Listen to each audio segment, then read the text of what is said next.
오늘 본문의 첫 절인 에스겔서 16장 35절과 36절입니다. 그러므로 너 음녀야 여호와의 말씀을 들을지어다. 주 여호와께서 이같이 말씀하셨느니라. 내가 내 누추한 것을 쏟으며 내 정든 자와 행음함으로 벗은 몸을 드러내며 또 가증한 우상을 위하여 내 자녀의 피를 그 우상에게 드렸은즉 이것은 그들이 하나님의 아내의 자격이 될 수 없다라는 말씀입니다. 하나님은 진노가 다 풀리실 때까지 예루살렘을 심판하시겠다라고 선언하십니다. 37절입니다. 내가 너의 즐거워하는 정든 자와 사랑하던 모든 자와 미워하던 모든 자를 모으되 사방에서 모아 너를 대적하게 할 것이요 또 내 벗은 몸을 그 앞에 드러내 그들이 그것을 다 보게 할 것이며 내가 또 간음하고 사람의 피를 흘리는 여인을 심판함 같이 너를 심판하여 진노의 피와 질투의 피를 내게 돌리고 내가 또 너를 그들의 손에 넘기리니 그들이 내 누각을 헐며 내 높은 데를 부수며 내 의복을 벗기고 내 장식품을 빼앗고 내 몸을 벌거벗겨 버려두며 무리를 데리고 와서 너를 돌로 치며 칼로 찌르며 불로 내 집들을 사르고 여러 여인의 목전에서 너를 벌할지라. 내가 너에게 곧 음행을 그치게 하리니 내가 다시는 값을 주지 아니하리라. 이처럼 하나님께서 진노가 풀리실 때까지 심판하시겠다라고 하신 것입니다. 42절입니다. 그리한즉 나는 내게 대한 내 분노가 그치며 내 질투가 내게서 떠나고 마음이 평안하여 다시는 노하지 아니하리라. 하나님의 심판으로 예루살렘은 본래 비천한 처지로 돌아가게 됩니다.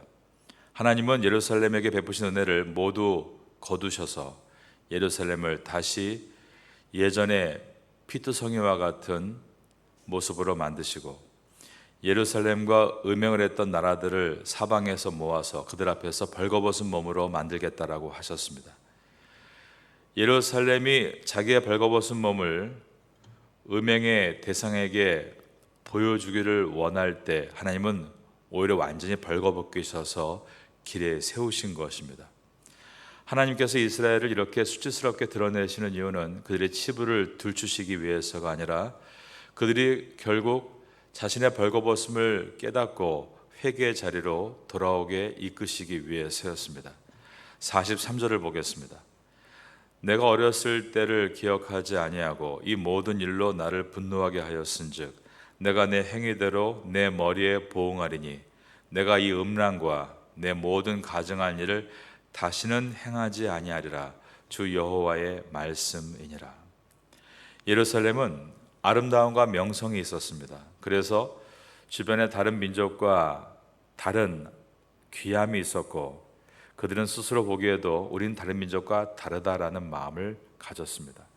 그러나 시간이 지나면서 내면적으로는 썩고 상하고 냄새가 나고 있는데도 우리가 다른 민족과 다르다라고 하는 것은 달라서가 아니라 그들이 갖고 있는 교만함으로써 우월의식이었고 이것을 신적인 믿음과 연결시켜서 우리는 다른 민족과 다른 하나님의 백성이다.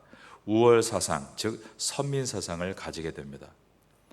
하지만 하나님은 이스라엘 백성이 그 어머니의 그 딸이라는 속담을 듣게 될 것이다 라고 하셨습니다. 44절입니다. 속담을 말하는 자마다 내게 대하여 속담을 말하기를 어머니가 그러하면 딸도 그러하다 하리라. 이스라엘 백성은 자기들은 다른 민족과 다른 하나님의 백성, 선민사상을 갖고 있지만 하나님은 말씀하기를 그들은 나의 자녀가 아니라 그 세상, 즉 팔레스틴 땅의 자녀다라고 하시며 하나님은 그들을 자신의 자녀인 것을 부정하셨습니다. 하나님은 과거 이스라엘 백성이 온전하게 서 있을 때 다윗 시대 때 다윗에게 영감을 주셔서 기록한 시편을 기록할 때 시편 2편에 이렇게 기록하라 하셨습니다. 너는 내 아들이라 내가 오늘 너를 낳았도다.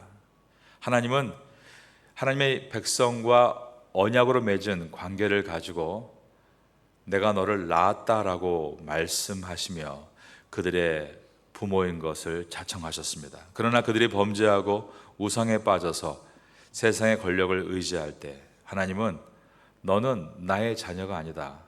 너의 어머니는 햇사람이고 너의 아버지는 아모리 사람이다. 즉 그 땅의 자녀다라고 하신 것입니다.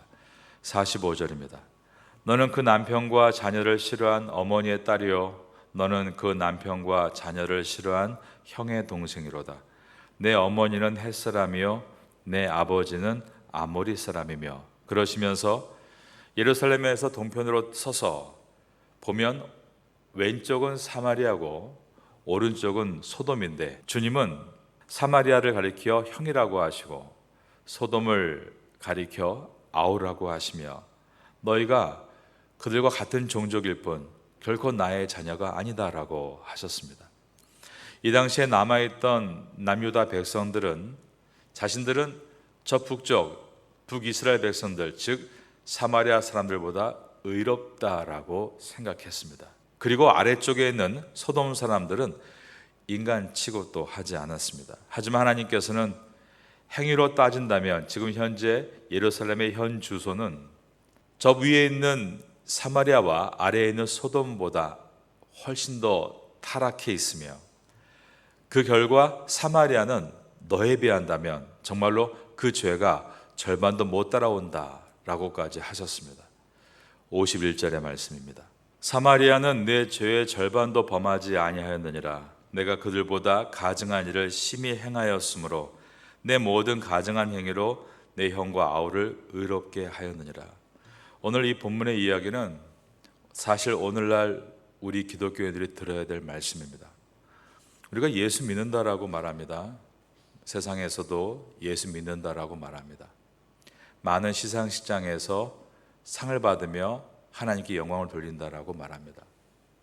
그러나 많은 크리스찬들이 사회 속에서 어떠한 부정적인 행위를 하고 있는가를 볼 때 세상 사람과 똑같다는 느낌도 들고 어떤 때는 세상보다 더 못하다는 느낌도 가질 때가 있는 것입니다. 정치적으로, 경제적으로, 사회 여러 분야에 걸쳐서 크리스찬 리더라고 하는 사람들의 잘못된 행태가 얼마나 그 사회에 오염을 낳고 많은 사람들에게 예수님의 복음을 멀리하게 만드는지 모릅니다. 사마리아는 내 죄의 절반도 범하지 아니하였느니라. 주님께서 이스라엘 백성에게 이렇게 심각하게 말씀하시고 분노하시는 이유는 그들은 나의 자녀이기 때문이라는 것입니다. 주님은 지금 말씀하기를 너는 나의 자녀가 아니라고 하시지만 이것은 부정의 부정, 강한 긍정으로서 너희는 나의 자녀들이니 그렇게 해서는 안 된다라는 말씀이었습니다.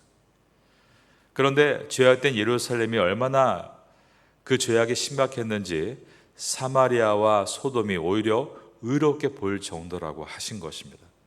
52절입니다.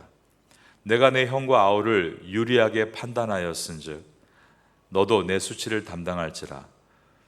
내가 그들보다 더욱 가증한 죄를 범함으로 그 다음 보니까 그들이 너보다 의롭게 되었나니 내가 내 형과 아우를 의롭게 하였은즉 너는 놀라며 내 수치를 담당할지니라 라고 말씀하신 것입니다. 지금 하나님께서 예루살렘을 소돔과 사마리아와 비교하고 계십니다. 단순히 어떤 비교를 통해 그들에게 부끄럽게 하려는 것이 아니라 그들의 죄가 얼마나 심각한가를 일깨워 주시기 위해서였습니다.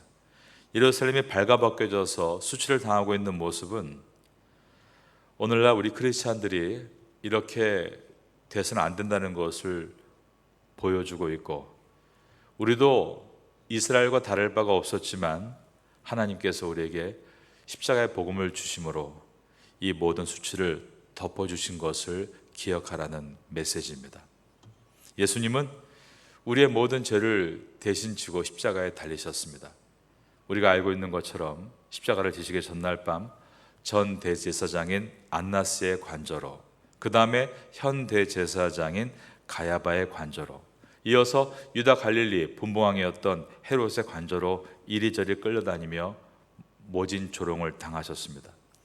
다음날 아침에는 로마 총독 빌라도의 관저에 끌려가서 온몸이 찢기시는 채찍에 맞으시고 그분의 옷은 로마 군병들의 제비를 뽑아 가므로 사실 예수님께서 십자가에 달리실 때의 상태는 아무것도 걸치지 않은 알몸이었습니다. 그 수치와 모멸을 당하시면서 주님은 십자가 위에서 우리를 위해서 기도하신 것입니다. 저들을 용서하소서, 저들이 하는 것을 알지 못함이니이다.